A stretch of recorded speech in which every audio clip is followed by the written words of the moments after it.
It's hard to say. My name is Annika, and depression is part of my life. It's hard to believe. Last year, I received a WhatsApp from somebody very close to me, and it said, "I feel lifeless. I am emotionally drained. I actually feel dead. I feel dead." And I realized the struggle is indeed real. Imagine how hard it is to live. It's crazy how, without knowing, depression creeps up on you and strangles your soul. The pain gets so severe that you can't see the light at the end of the tunnel. You believe you are isolated, alone, and that no one cares, when the truth is very far from that. To the world, I was a young, successful doctor with the world at my feet. How could I feel depressed? After all, I had so much going for me.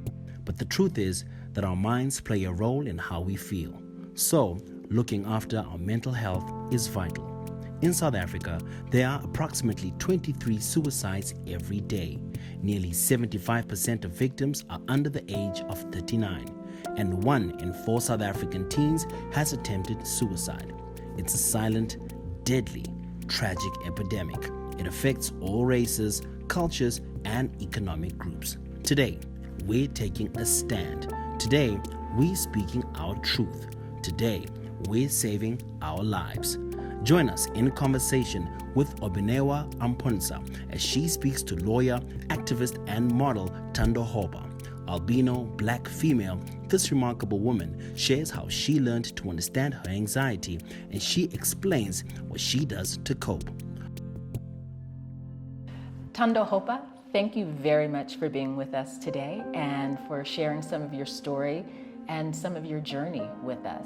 Thank you for having me. You've clearly been very successful, everything from the Pirelli calendar, even writing for it, not just posing, to covers of Vogue. So these are very significant things in terms of the industry you're in.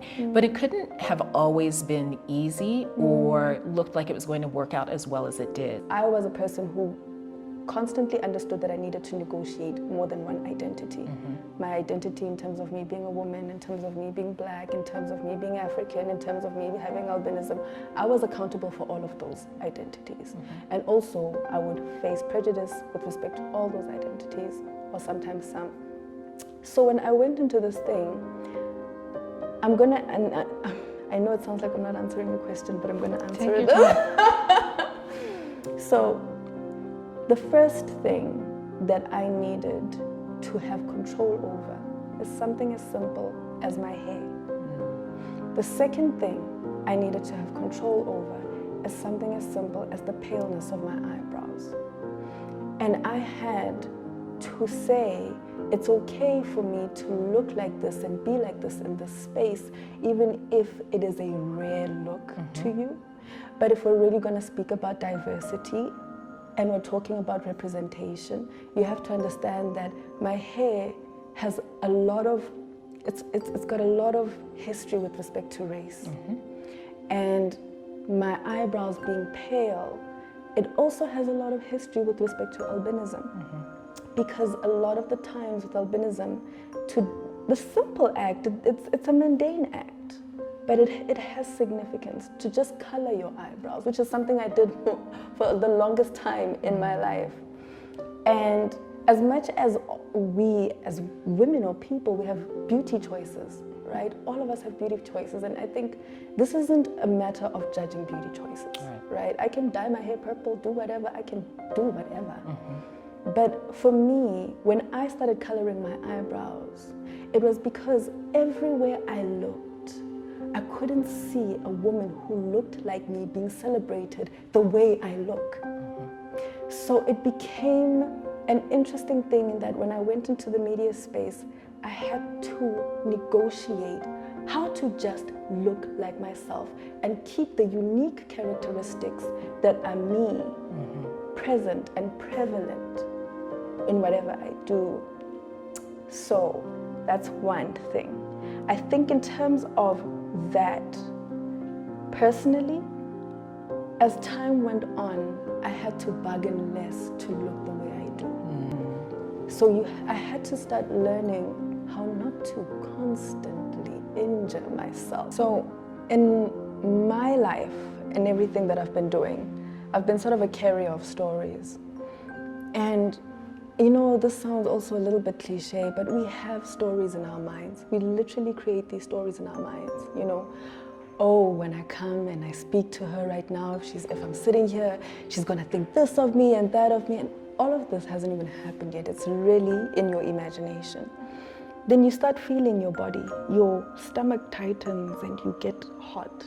Your body is telling you that you are in danger, right? It's sensing a threat. It's telling you you're in danger. But at that point in time, the attacker is you in your mind. The victim is you in your mind. You're attacker and victim the same time. And you have to learn how to look at a situation and say, is this the truth? Is it the truth? Is the story that I'm telling myself the truth? Also opening up to Ebenewa, a singer-songwriter Shekana, whose talent has brought her fame and with it, a constant battle with body image. She talks about living in the spotlight. She discusses making healthier choices, and Shaky chats about learning to embrace her natural body shape. It really has bothered me. It really does bother me. I'm always confronted with, okay, maybe if I was that small, I could do that, or maybe if I could speak my home language, I could sing like that, and I could reach that. But it's just trying to be like, damn, this is me. I'm overweight. I don't know my home language. I have this influence. I have this background, and just accepting that instead of trying to run away from it, which is really what I think what I have been doing for the longest time is just trying to run away from my truth instead of accepting it and being like, yeah, this is me. Yeah, I was 10 kgs lighter last year, but this is me today. And acknowledging that and knowing if I want to change it, I have to change it. And if it's true, it's true. Right. Having the time to have this discussion and not be in the positions that they were at. So how do we make it even better for the next generation of females to kind of not be dictated to and not have to follow a way of life when life is so fluid, it's us that create these freaking parameters and so I don't want them anymore. I want to be free. I want to be free. Yes. But how does Shekinah make sure that Shekinah is okay every day? It's so hard. And I think I struggled with that a lot. But what I've changed to feel better is one, to see a psychologist, to have that time to just speak about myself and be even more vain than it already is, and to debrief and have someone who's completely out of the situation. Right. Assess the situation.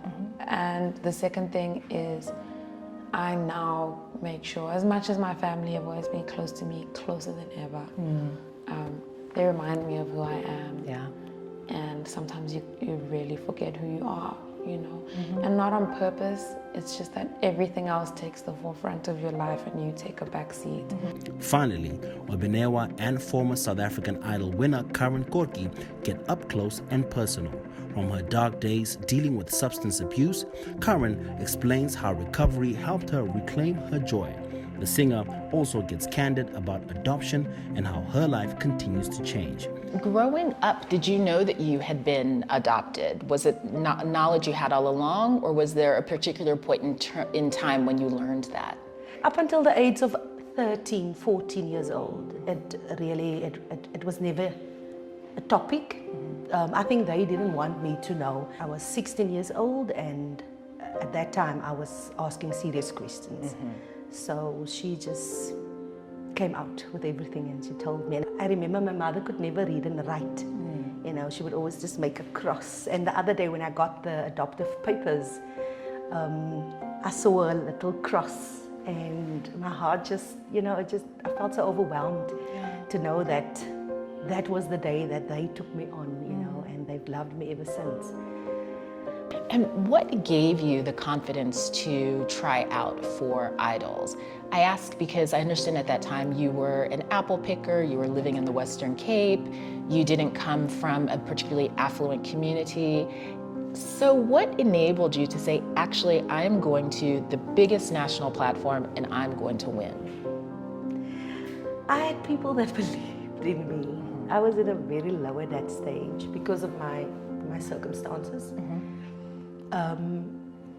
But I also knew that there's something here that needs to come out. I didn't know what it was.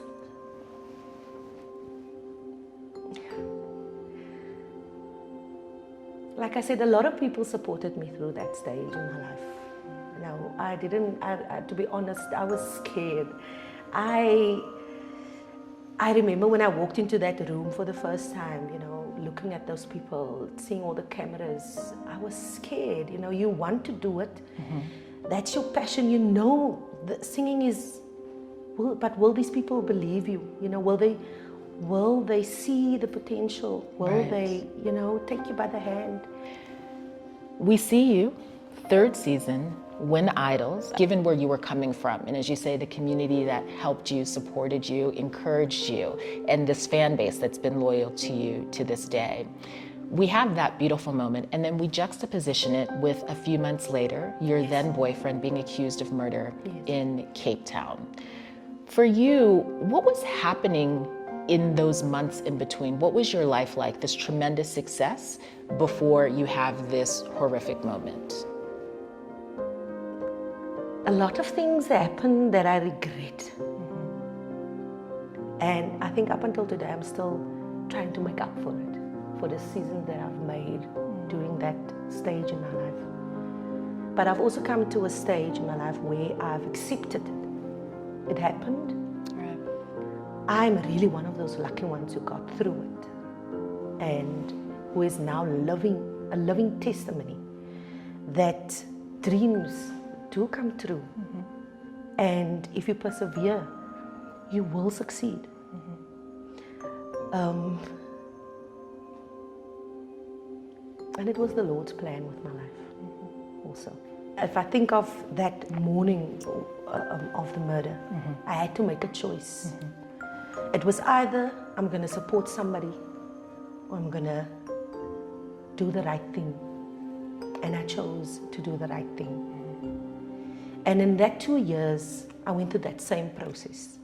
It's either I'm going to be stuck in this hell that I'm in, or I'm going to try and work through it and get out of it. I had my off days. There were days when I said, I don't want this anymore. Just leave me alone. I don't want to do it anymore. But then I would look at my kids, and then I would think, what would happen to them? Who's gonna be there for them? I can't give up. And I needed to make peace as a mother, firstly, and also for my mental state that I was in. I needed to make peace. I felt so responsible for a lot of things that happened. And I knew I will never be able to move on if I don't go there and deal with that issues.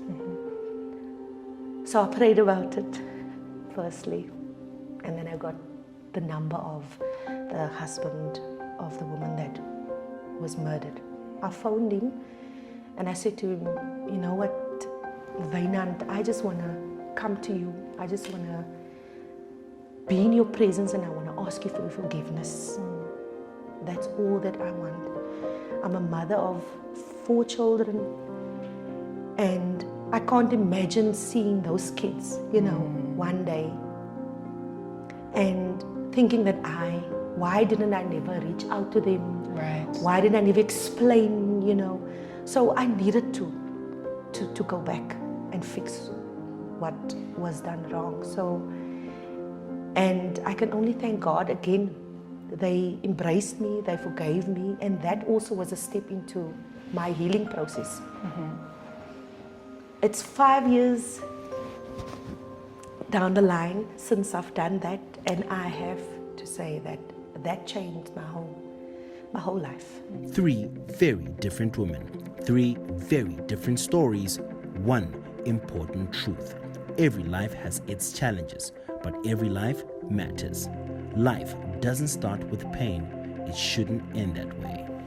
I'm proud of not giving up. Okay, wow. Let me stop. Like, yeah, I'm proud. Proud of not giving up. Well, I'm really proud of you as well, if I might say so, for not giving up. And listening to you talk, there was something that Maya Angelou always used to say. She would say that I come as one, but I stand as 10,000. And as you're here, it's clear that there are definitely 10,000 women who are standing behind you. Like literally, I wish we could see them, but they're there. They're there. Yeah. And I'm really glad that you're going to be one of the 10,000 women that stand behind the rest of us. So thanks so much for this conversation. Thank you so much. That was so beautiful. Thank you. Can we hug it out? Yes, we can. Thank you so much. Thank you.